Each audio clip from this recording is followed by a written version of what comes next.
Hello friends, welcome back to my channel chemical engineering basics. फिर से मैं आप लोग का स्वागत करता हूँ। इस सीरीज़ में लास्ट वीडियोस के साथ मैं लगातार आपको एक इंडस्ट्री डेवलप कैसे होती है राइट फ्रॉम स्क्रैच। अगर एक ग्रीन फील्ड प्रोजेक्ट होगा या एक ब्राउन फील्ड प्रोजेक्ट होगा, उसमें हम किसी भी कंपनी को इरेक्ट कैसे करते हैं, उसके लिए क्या क्या स्टेप्स फॉलो होते हैं, चाहे वो प्री कमीशनिंग में हो या फिर उसके बाद कमीशनिंग में। तो अभी तक हम प्री कमीशनिंग के स्टेप्स डिस्कस कर रहे हैं। तो फिलहाल लास्ट वीडियोस में मैंने आपको ग्रीन फील्ड प्रोजेक्ट्स के बारे में बताया और ब्राउन फील्ड में इन दोनों में डिफरेंस क्या होता है, क्या क्या डॉक्यूमेंट्स हमको रिक्वायरमेंट होती है जबकि हम कमीशनिंग में या प्री कमीशनिंग में जा रहे होते हैं। उसके बाद मैंने आपको ऊपर के पूरा कमीशनिंग से लेकर के प्री कमीशनिंग के जितने भी स्टेप्स थे हमने उनको डिस्कस किया था इन ब्रीफ। लास्ट वीडियो में मैंने आपको अंडरग्राउंड कमीशनिंग और इरेक्शन के, जिसमें आपका civil erections, pipeline erection, static equipments, rotary equipments, इन सब का इरेक्शन स्टेज वाइज होता है, उसके बारे में डिस्कस किया था। इस वीडियो में हम लूप चेकिंग और मैकेनिकल क्लियरेंसेस के बारे में देखेंगे। तो वीडियो स्टार्ट करने से पहले अगर आपको मेरा ये सीरीज़ अच्छा लग रहा है तो प्लीज़ लाइक कीजिए, शेयर कीजिए, सब्सक्राइब कीजिए। आगे भी मैं ऐसी ही वीडियोज़ लाता रहूँगा केमिकल इंजीनियर से रिलेटेड, उनकी बेसिक्स से रिलेटेड, हर एक इक्विपमेंट से रिलेटेड। तो प्लीज़ शेयर कीजिए। स्टार्ट करते हैं। लूप चेकिंग, जब हमारा ये सारे इरेक्शन का पार्ट आता है, इरेक्शंस हमारे हो जाते हैं, सिविल के इरेक्शन, पाइपलाइंस के इरेक्शंस, अपने स्टैटिक इक्विपमेंट्स और रोटरी इक्विपमेंट्स को इंस्टॉल कर लेते हैं हम उनकी प्लेसेस पे, तब जाकर के आता है आपका लूप चेकिंग।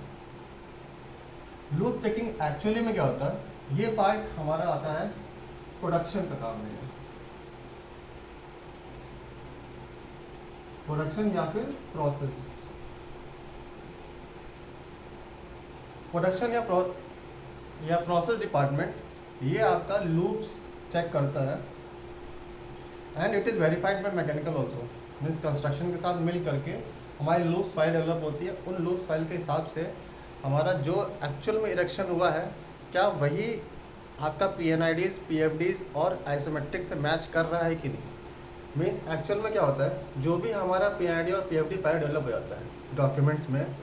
उसको देख करके ही हमारा प्लांट की डिज़ाइनिंग, इरेक्शन पार्ट, उसी को देख करके उसी का रेप्लिका होता है।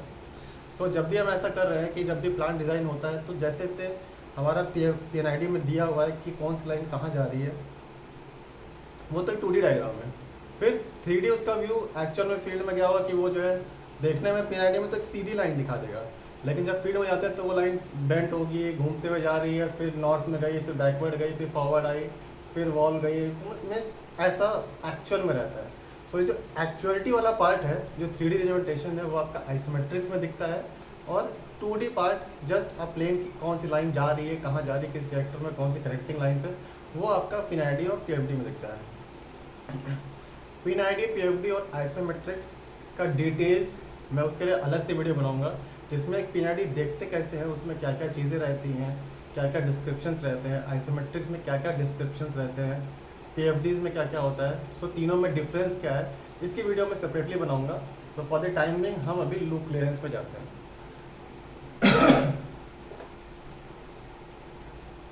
मान लेते हैं एक PNID के अंदर आपकी एक लाइन आ रही है,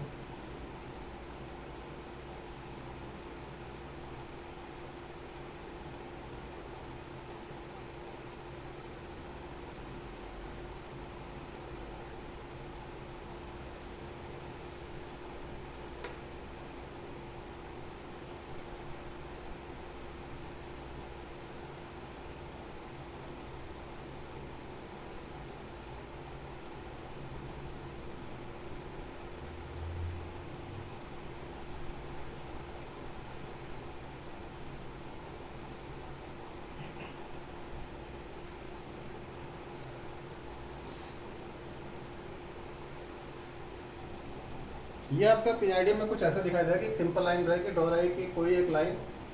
उसके एक कंट्रोल वॉल्व है, एक NRV दिया हुआ है, कंट्रोल वॉल्व का आइसोलेशन वॉल्व, उसका बाईपास, और फिर उसके अंदर एक पंप का जो सक्शन मिलेगा, वो सक्शन का डिस्चार्ज आपका तो टैंक में जा रहा है। एक सिंपल आपको PNID में एक PNID के अंदर आपका ऐसा रिप्रेजेंटेशन मिल सकता है। इसके अलावा उसके अंदर आपको कई कनेक्टिंग लाइन्स की, कुछ यूटिलिटी की लाइन्स हैं, कुछ सर्विस लाइन्स हैं, या कोई और रॉ मटेरियल भी आ रहा है कहीं और, सबका ये लाइन जो इसके अंदर फ्लो करनी चाहिए, इसी या कुछ हमने वापस रिसाइकिल किया, वो सारी लाइन एक साथ कनेक्ट होती है। मैंने सिर्फ एक लाइन ले करके मैं समझाने की कोशिश कर रहा हूँ। तो पीआईडी का रिप्रेजेंटेशन कुछ ऐसा होगा। क्या होता है, जो लूप फाइल्स बनती हैं हमारी, लूप फाइल्स छोटी छोटी, इस पूरे पीआईडी को, इस पूरी एक लाइन को वो कई पार्ट में डिवाइड कर लेते हैं। जैसे ये हो गया, ये पार्ट को एक अलग लूप में दे दिया, यहाँ से ले करके पंप तक का ये एक अलग लूप में आ जाएगा, ये पंप का डिस्चार्ज से ले करके टैंक तक का इसको एक अलग लूप बना दिया। सॉरी। तो क्या होता है, ये सारे जितने भी आपके लूप्स कनेक्टिंग दिख रहे हैं अलग अलग, इन सबको अलग अलग, इसमें ब्रेक ब्रेक फ्लैंजेस है भी कि नहीं, कि फ्लैंजेस ब्रेक मतलब ऐसा फ्लैंजेस भी कहते हैं, जॉइंट्स हैं कि नहीं, ऐसा एक एक करके हर एक चीज़ आपका हमने लूप्स के अंदर डिवाइड कर देता है। अब कोई भी एक लूप उठा लेते हैं, एक लूप मान लेते हैं कि सिर्फ ये लूप एक ले रहे हैं, इस लूप का लूप फाइल बनेगी। ये लूप फाइल जो बनेगी, ये लूप फाइल कुछ ऐसी रहेगी कि इसमें क्या है, हमने सिर्फ एक ऐसा एनआरबी लगा हुआ है ऐसा। अभी क्या होगा, जब इसको हम एक्चुअली वीडियो देखने जाएंगे तो ये है तो बहुत छोटी सी चीज़, देखने में लग रहा है अरे छोटा सा एनआरबी तो लगा होगा, लेकिन जब फील हो जाते हैं तो ये हो सकता है कि बहुत बड़ी लाइन का पार्ट हो। मीन्स एक लाइन आपका कम से कम 100 मीटर का हो, उसके अंदर कहीं पर जाकर एनआरबी लगी होगी। सो वो एनआरबी जा करके, तो ये पूरा, ये जो लाइन आपको ऐसे दिख रही है पीआईडी में तो ऐसे दिखेगी, लेकिन जब हम एक्चुअल में आइसोमेट्रिक्स में देखेंगे, जब हम आइसोमेट्रिक्स में इसी चीज़ को देखते हैं, आइसोमेट्रिक्स में कुछ ऐसा दिखाएगा कि ये लाइन नॉर्थ डायरेक्शन में गई, फिर ईस्ट डायरेक्शन में मुड़ गई, फिर वहाँ से जो है 60 डिग्री पे एक स्लोप है तो आपके वेस्ट में मुड़ गई, वहाँ से आके साउथ में गई है, साउथ में कहीं पे जा कर के इसके अंदर एक एनआरबी लगा है, और फिर एनआरबी लगने के बाद ये लाइन सीधी आई है, फिर ये लाइन डाउनवर्ड्स आ गई है, डाउनवर्ड्स आने के बाद फिर ये वापस कहीं पे आ रही है एंड वापस। This is all the flow जो आपको ऐसा दिखता रहेगा आइसोमेट्रिक्स में। मतलब लाइन एक्चुअल में पीआईडी में ऐसा है, लेकिन जब फील हो जाते हैं तो उसके अंदर पूरा ऐसा डिज़ाइन रहेगा कि 3D में आपको दिखाई देगा कि मेरी पाइपलाइन कहाँ से कहाँ तक गई है, कैसे फ्लो करी, 3D में किस डायरेक्शन में मुड़ रही है, कितना स्लोप है, कितना बेंड है, किस एंगल पे है, ईच एंड एवरीथिंग, इसका एमओसी क्या है, सब चीज़ें उसमें क्लियरली मेंशन रहेगी। ये टोटल लेंथ कितना रहेगा, 2 मीटर का है, उसके बाद ये लाइन मुड़ेगी, आधा मीटर के लिए जाएगी, आधा मीटर इधर जाएगी इस डायरेक्शन में, then again means each and every आपका क्लियरली उसमें मेंशन रहता है। बीच में अभी जब लूप चेकिंग करने चलते हैं तो इसके अंदर आपके जितने भी चीज़ें आती हैं, मीन्स राइट फ्रॉम आपका पाइपलाइन, पाइप जो है इसके अंदर ब्रेक फ्लैंजेस अगर है तो वहाँ से वो देखना है, उसको जॉइंट सही से किया है कि नहीं, जॉइंट किया है, उसके अंदर आपके पास जो गैस्केट लगाया है उसकी रेटिंग और आपकी इसकी रेटिंग मैच करनी चाहिए, नहीं तो अंडर प्रेशर क्या होगा, जब इसकी टेस्टिंग करेंगे या अंडर प्रेशर जब प्रोसेस के टाइम पे फ्लो कर रहा होगा तो ये आपका यहाँ से लीकेज हो जाएगा, आपका गैस्केट लीक कर जाएगा। तो ये जो गैस्केट्स की बात कर रहा हूँ तो एक छोटा सा पॉइंट आपको बताता हूँ। तो गैस्केट्स होते हैं डिफरेंट रेटिंग्स के आते हैं, किस रेटिंग का गैस्केट यूज़ करना है वो हमको जो है इस लाइन्स जो कनेक्टिंग लाइन्स हैं इनकी रेटिंग्स के ऊपर डिपेंड करता है। आपकी गैस्केट रेटिंग 150, 300, 600 किसी भी टाइप की आ सकती है, वो आपकी लाइन की रेटिंग्स के ऊपर डिपेंड करता है। अभी क्या होता है इंडस्ट्रीज़ के अंदर, अभी मान लीजिए कि ये चीज़ बॉक्सअप हो गई है, ये बॉक्सअप कर दिया, तो ये लाइन साइज़ अगर मैं कहता हूँ कि इतना बड़ा आपका लाइन साइज़ है तो आपकी गैस्केट जो होती है वो इतनी छोटी सी होगी। तो आप उस समय लाइन खुलवा के तो चेक नहीं करते ना कि लूप में कहते हैं लूप चेकिंग करते समय कि इसके अंदर गैस्केट सही डाली है कि नहीं। तो ये चीज़ अवॉइड करने के लिए हमारे पास जो गैस्केट की आउटर रिंग्स रहती हैं, जो मेटेलिक रिंग्स रहती हैं, उसके भी हम कलर डिफरेंसेस कर देते हैं कि हमको पता है कि बाहर का येलो कलर है तो ये 150 रेटिंग का है, ये ग्रीन है तो ये 300 रेटिंग का है, ये रेड कलर का किया है, ये ब्लू कलर का है तो ये 600 रेटिंग का है। मीन्स ऐसे कलर डिफरेंसेस कर देते हैं कि हमको गैस्केट देख के भी कलर से समझ में आ जाता है कि ये गैस्केट की रेटिंग क्या है। तो हमको गैस्केट, अभी हम जो जब लूप चेकिंग करने चलते हैं तो हमको क्या क्या चीज़ें प्रोसेस साइड से किसको किसको क्या क्या चीज़ें देखनी पड़ती हैं।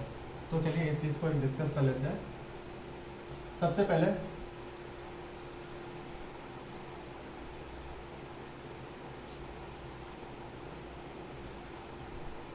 पाइप के स्लोप्स, जो स्लोप्स है उसी स्लोप पे है कि नहीं, एलिवेशंस, जिस हाइट पे जो है उसका बेंट है, मतलब अगर मैंने कहा कि 10 मीटर की हाइट पे ये 10 मीटर के फ्लोर तक जाना था, तो ये वहाँ तक गया कि उसने पहले से ही मोड़ दिया है, तो एलिवेशंस आर वेरी इंपॉर्टेंट। तीसरा, उसके अंदर वॉल्स, जितने भी इसके अंदर वॉल्स या फिर एनआरबीज या कुछ भी आ रहे हैं, तो ये सारी चीज़ें उसमें फिट कर दी है कि नहीं, वॉल फिटिंग्स कह सकते हैं या इसको कह सकते हैं आपके एनआरबी, स्टीम ट्रैप्स, ये सब चीज़ें फिटेड है कि नहीं। ये सब चीज़ें जब फिटेड हो जाएंगी, ये सब चीज़ें फिटेड मिलेंगी, तो उसके बाद हमको बहुत ज़्यादा ज़रूरी होता है देखने का कि इन सब की डायरेक्शंस ऑफ फ्लो। जैसे एनआरबी में, एनआरबी क्या है, नॉन रिटर्न बॉल, मतलब अगर मैं कह रहा हूँ मेरा फ्लो की डायरेक्शन ये है, जिस डायरेक्शन में मैंने डायग्राम बनाया है, फ्लो यहाँ से यहाँ है, और उसने एनआरबी रिवर्स कर दिया, मीन्स उसने एनआरबी रिवर्स कर दिया, इस केस में हमारा फ्लो बंद हो जाएगा। तो हो सकता है कि जब वो इंस्टॉलेशन कर रहा है, पाइपलाइन कनेक्शन कर रहा है, उस टाइम पे एनआरबी की डायरेक्शन चेक करना बहुत ज़रूरी होता है। इसी तरीके से जो हमारे वॉल्स हैं, गेट वॉल्स, ग्लो वॉल्स, जो भी है, उनके हैंडल्स रीचेबल है कि नहीं, मूवेबल है कि नहीं, हैंडल्स दिए भी हैं कि नहीं दिए हैं, each and everything. Steam traps, they are in position, working condition जैसे दिखेगी कि मतलब उनका जो डायरेक्शन, जिस डायरेक्शन में इंस्टॉलेशन उसी डायरेक्शन में इंस्टॉल हुआ है कि नहीं। फिर आपको ऐसा बताया मैंने, गैसकेट्स देखने पड़ते हैं, गैसकेट्स लगाए हैं कि नहीं लगाए हैं, and these are the basic point जो कि हम चेक करते हैं कि हाँ, अगर ये सब चीज़ें हमें लगती कि हाँ ये सब चीज़ें सही हैं, जो मटेरियल ऑफ कंस्ट्रक्शन वो भी लिख के आता है कि भाई एसएस का लगा है कि एमएस लगा है कि सीएस का है, ईच एंड एवरीथिंग उसमें लिख के आता है। तो ये चीज़ हम मैच करते हैं कि हाँ, राइट फ्रॉम आपके इरेक्शन पार्ट से भी ले लें, उसके अंदर जितने भी इक्विपमेंट्स हैं वो इंस्टॉल्ड है कि नहीं, एंड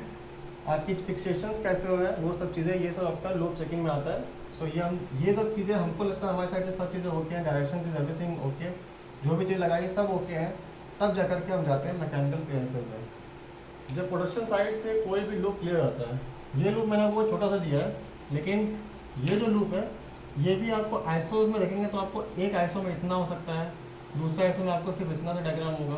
तीसरा आइसो में आपका ये पूरा आएगा। तो आइसोज में आपके 2-3 एक लूप फाइल बनती है, इस पूरे लूप का एक नंबर होगा, जैसे मैंने कहता है कुछ लूप नंबर है, लूप नंबर 52, एक नंबर दे दिया। तो 52 नंबर का जो लूप होगा वो इतना बड़ा लूप है, लेकिन उस लूप के अंदर आपके नंबर ऑफ आइसोस 4 हो सकते हैं, 5 हो सकते हैं, 3 हो सकते हैं, तो उसको इस पार्ट में डिवाइड करते हैं। सो दीज आर ऑल, जब ये चीज़ें हमारे पास मिल जाती, हम फील्ड में जा करके प्रोडक्शन या फिर प्रोसेस पार्ट उसको वेरीफाई कर लेता है कि जैसा हमारा आईएसओ में दिया है एग्जैक्टली वैसे ही हमारे फील्ड में हर एक चीज़ है। फिर जाएंगे हम मैकेनिकल क्लियरेंसेज में। जब प्रोडक्शन कोई भी चीज़ चेक कर लेता है कि हाँ उनके साइड से लूप फाइल्स क्लियर हो गई, तो मैकेनिकल इंटीग्रिटी के लिए वो जाता है कि मैकेनिकल अपनी साइड से क्लियरेंसेज देता है कि जो भी चीज़ें लगी हैं, वॉल्स लगी हैं, उसके टाइप चेक करने के लिए। So each and everything, glow wall यहाँ पे होना चाहिए, गेट वॉल होना चाहिए, उसके अंदर गैसकेट, उसका मटेरियल ऑफ कंस्ट्रक्शन जिस हिसाब से हमारे पास डॉक्यूमेंट्स में है उसी साइड से उसी टाइप से इंस्टॉल्ड है कि नहीं, जो भी आपके स्टीम ट्रैप्स लगे हैं वो आप उनके हिसाब से वर्किंग कंडीशन में है कि नहीं, और जो भी मैकेनिकल पार्ट से जितनी भी चीज़ें कह सकते हैं कि जो बोर्ड्स लगे हैं वो बोर्ड्स की साइजिंग सही है कि नहीं। So these are each and everything जो कि मैकेनिकल क्लियरेंसेज में आते हैं, उनकी पूरी चेकलिस्ट होती है जो वो देखते हैं कि हाँ दिस इज़ ओके, ये पार्ट, ये point one it's come to integrity से लेकर के बोल्टिंग से लेकर के gasket sizing, each and everything, हर एक चीज़ को चेक करते हैं, एंड देन ओनली उनको लगता है कि each and everything has been directed as per the documents, तो मैकेनिकल क्लियरेंसेज देते हैं कि हाँ everything is installed, everything is okay as per documents, ISO में जैसा दिया है, पीआईडी में जैसा दिया है। सो उनकी साइड से जब क्लियरेंसेज आ जाती हैं, then only we can go for testing part. उसकी इंटीग्रिटी पे जाते हैं कि जो चीज़ें इंस्टॉल हुई हैं उनकी स्ट्रेंथ, उनकी इंटीग्रिटी कितनी है, वो कितने दिन तक चल सकते हैं। तो हम अगले सेक्शन में, अगले वीडियो में हम देखेंगे कि इंटीग्रिटी टेस्टिंग करेंगे, कैसे करते हैं, क्या क्या पॉइंट रहते हैं, हार्डवेयर टेस्टिंग या न्यूमेटिक टेस्टिंग कब करते हैं, कैसे करते हैं। सो वो चीज़ हम देखेंगे। So that was all for now, thank you.